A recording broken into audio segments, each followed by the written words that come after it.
नित्यानन्द परमशिवोऽहम् ॐ नित्यानन्द परमशिवोऽहम् ॐ नित्यानन्द परमशिवोऽहम् ॐ नित्यानन्द परमशिवोऽहम् ॐ नित्यानन्द परमशिवोऽहम् ॐ नित्यानन्द परमशिवोऽहम् ॐ नित्यानन्द परमशिवोऽहम् नित्यानन्द परमशिवोऽहम् ॐ नित्यानन्द परमशिवोऽहम् ॐ नित्यानन्द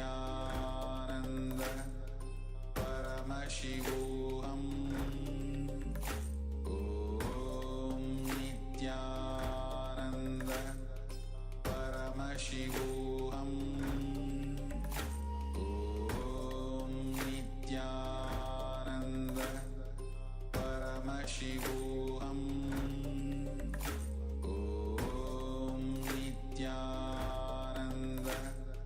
परमशिवोऽहम्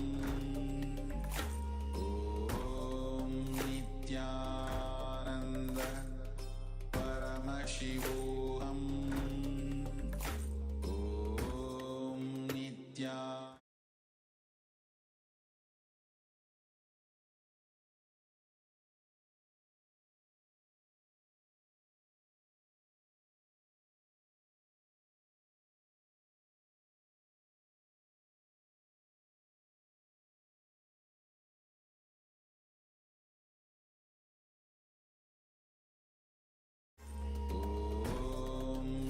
नित्यानन्द परमशिवोऽहम् ॐ नित्यानन्द परमशिवोऽहम् ॐ नित्यानन्द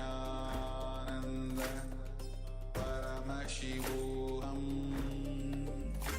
ॐ नित्यानन्द परमशिवोऽहम् ॐ नित्यानन्द परमशिवोऽहम् ॐ